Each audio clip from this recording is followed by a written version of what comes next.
안녕하십니까? 예. 자, 일기 교과에서요, 사랑과 공의의 하나님이라는 제목으로서 오늘 문답식으로 풀어보는 교과 공부 오늘 제 10과가 되겠고요.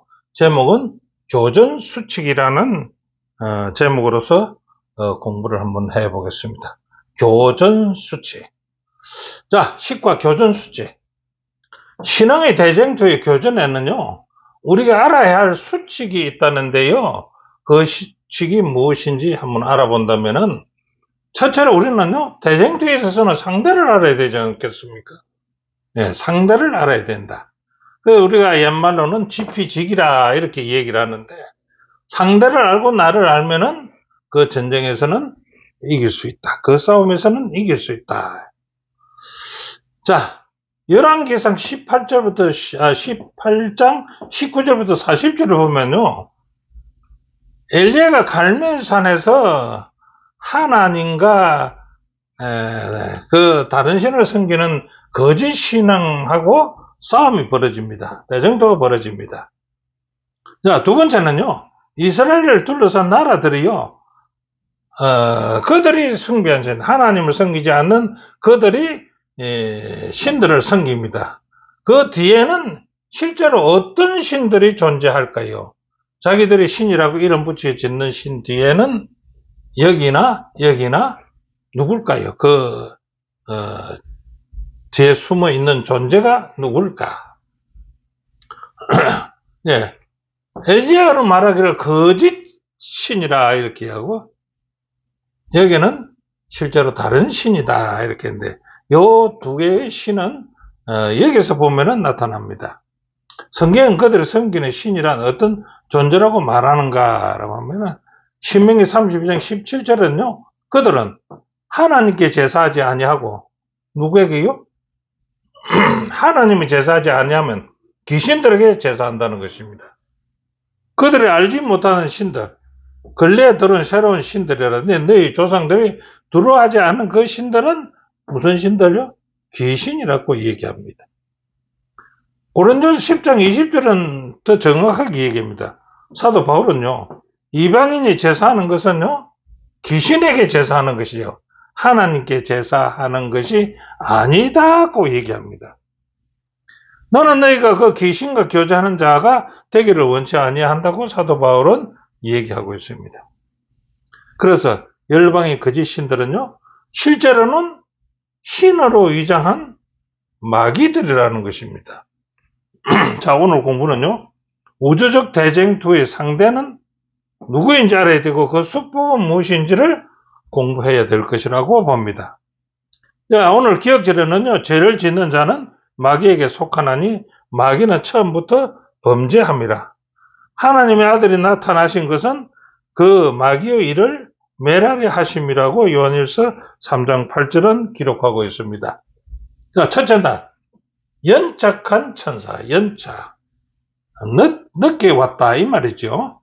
자, 이 세상의 사탄 마귀의 활동 범위는 얼마나 되는가 한번 그것부터 살펴봐야 되겠죠. 자, 앞에서 살펴본 것처럼요, 세상의 거짓 신들은 누구라고요? 전부가 다 마귀들이 위장한 것이라는 것입니다. 두 번째는요, 지상의 통치자들의 뒤에도 타락한 마귀의 천사들이 있다는 증거를 우리는 볼 수가 있습니다.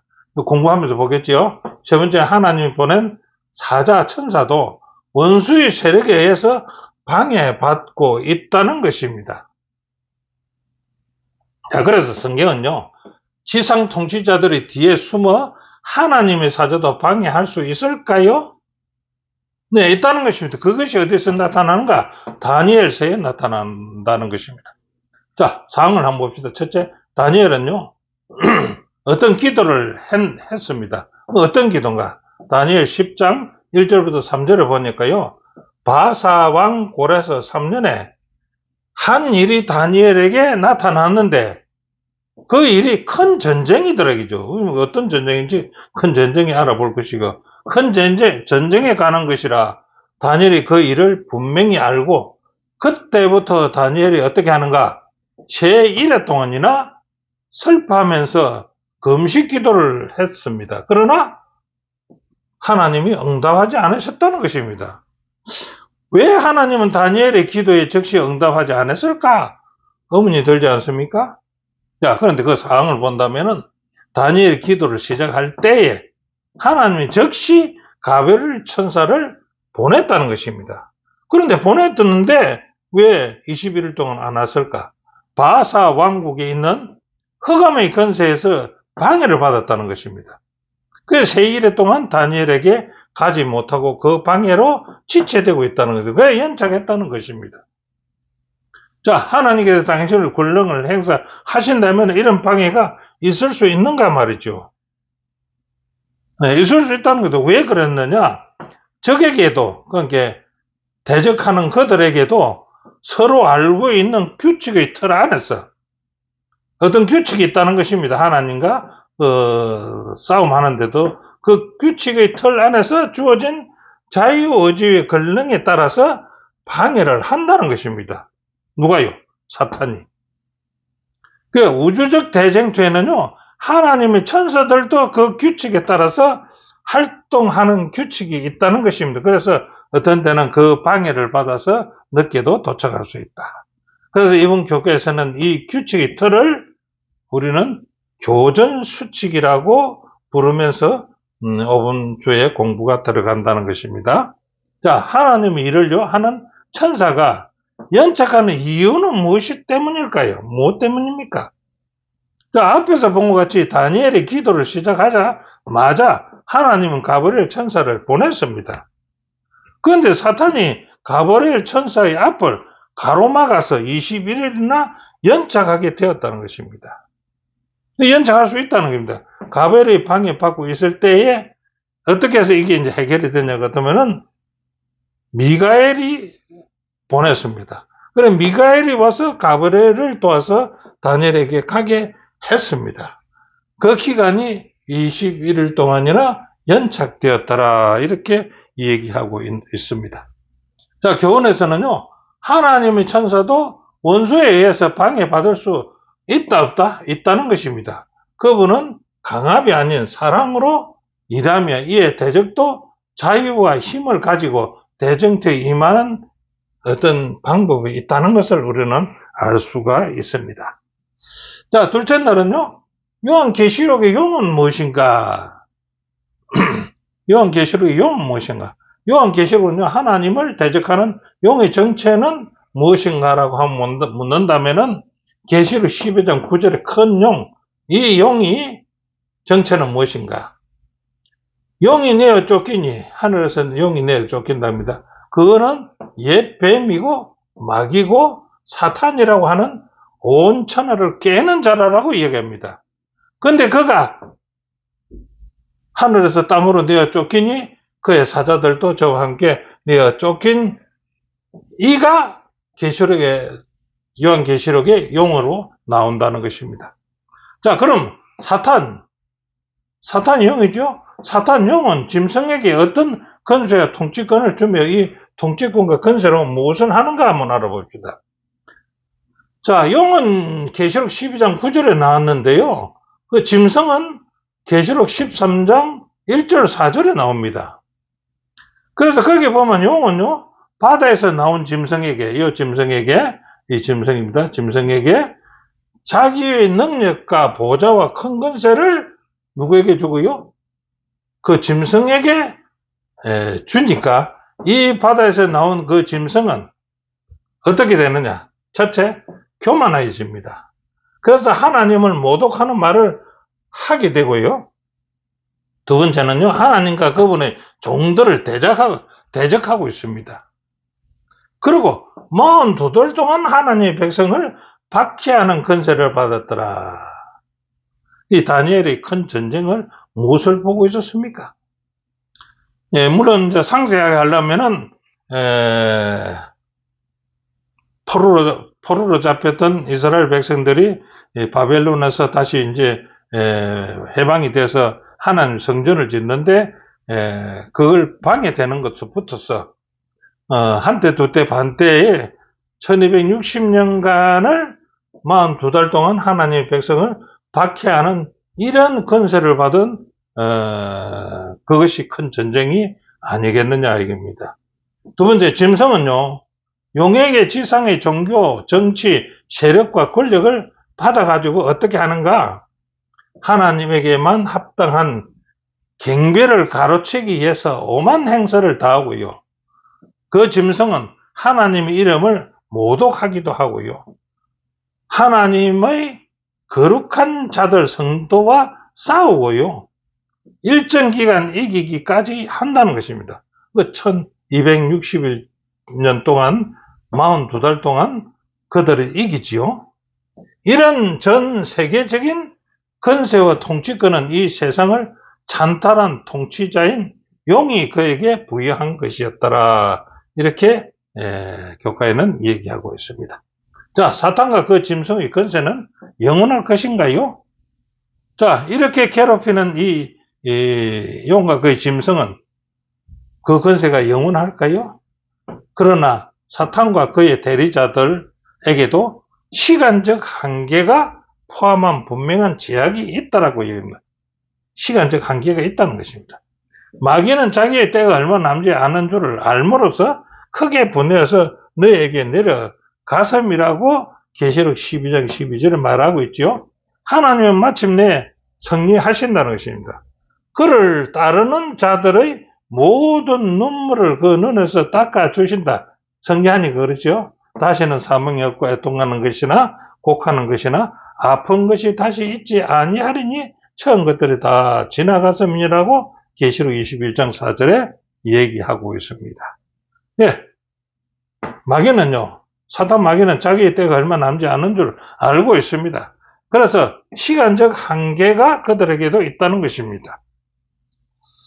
자, 교훈은 이렇게 말합니다. 용은 하나님과 백성을 대적하는 열국의 배후의 주관자로서 그 권위와 관할권은 예언대로 특정한 한계, 기간 가운데 이루어지며 하나님이 마침내 승리할 것이라는 것은 우리의 성경에 다 두고 볼 수가 있습니다. 자, 셋째 날은요, 욥의 공판입니다. 네, 공판에서 얻는 우리는 무엇을 배워야 될 건가?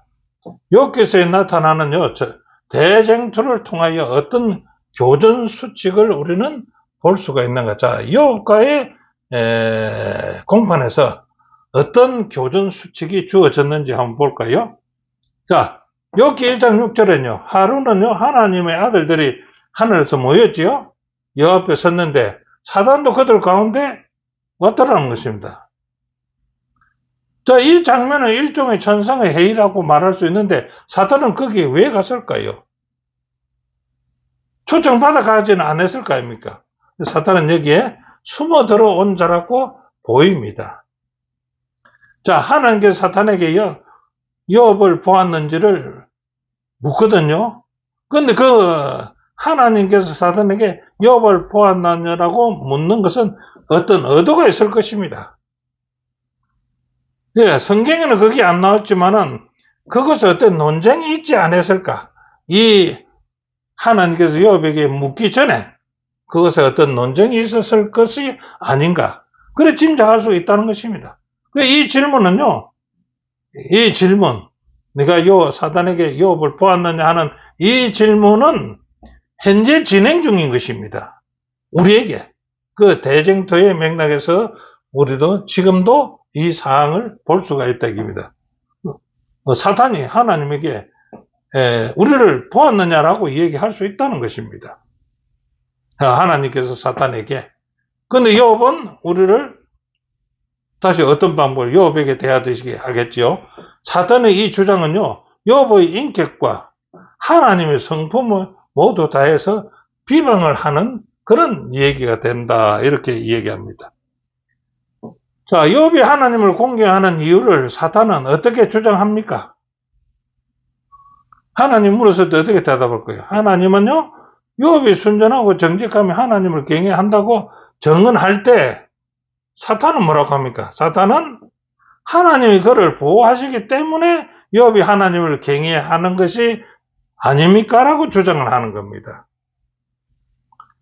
그래서 어떻게 합니까? 하나님께서 욥을 보호하심이 자신의 주장을 증명할 수 없게 만든다고 사탄은 주장하고 있습니다. 자, 이것은요, 사탄이 욥을 해치려 하였던 교전 수칙이 있다는 것을 분명히 보여준다라고 교과 140페이지는 저자는 이 얘기하고 있습니다. 자, 어떻게 그런 거예요? 사탄의 주장이에요. 하나님은 시험해 보도록 허락하시죠. 자, 그 한계와 규칙은 어떤 것인지 여기에서 교정규칙을 한 번 더 생각해 볼 수 있습니다. 1차 시험에서는 교정규칙이 어떤 것이 있을까요? 하나님께서는 먼저 욥의 모든 소유를 사탄의 뜻대로 하도록 허락하십니다. 그래서 그 교정수칙에 따라서 하나님은 어떻게 합니까? 욥에게 직접 해를 끼치지 마라 라고 하는 것입니다. 자, 두 번째 시험은 어떤 겁니까? 사탄이 욥이 온전한 것은 자신에게 문제가 없고 재산 거기에 있다 없다 하는 거니까 그 나라가 그거 가지고 하나님을 비방하고 있겠습니까? 그러면서 욥이 온전한 것은 자신에게 문제가 없기 때문에 라고 주장을 합니다. 그럼 하나님은 또 어떻게 하실까요? 하나님은 사탄이 욥의 몸을 괴롭게 하되 그의 생명은 손대지 말라, 보존해라 라고 교정규칙을 정해줍니다.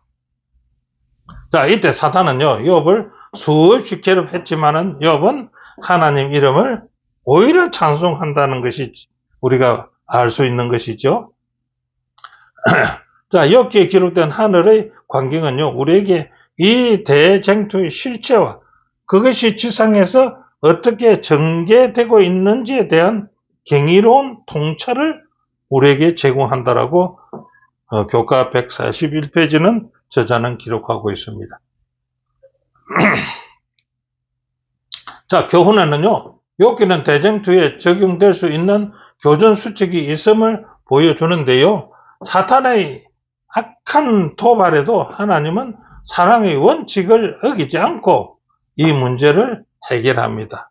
교정 규칙을 해결하고 있습니다. 자, 넷째 날은요, 이 세상의 일시적 통치자. 자, 우주적 대쟁투 가운데요, 이 세상의 통치권은 누구에게 주어져 있습니까? 사탄과 그의 무리는요, 일종의 교정수칙과 함께 한시적으로 이 세상에서 상당한 통치권을 부여받았습니다. 이 세상 임금이라고 하지요. 누가복음 4장 1절, 이것은 내게 넘겨준 것이라서 자기가 임금 노릇하고 있다라고 얘기합니다. 하나님의 교정수칙은요, 마귀와 그의 무리의 행위를 제한하고 대적의 관할 끊어서 일어나는 악을 제거하거나 경감시키는 하나님의 행동도 일정 기간 제한이 된다. 이 교전수칙이기 때문에요, 사탄의 행위도 제한되지만 하나님 행동도 제한된다는 것입니다. 자, 성경에는요, 사탄과 그의 무리에게 주어진 한시적 통치권에 대해서 어떻게 기록하고 있습니까? 네, 요한복음 12장 31절에는요, 이제 이 세상의 심판이 이르렀으니 이 세상 임금 사탄이 쫓겨나리라 한정된 시간이 있었다는 것입니다.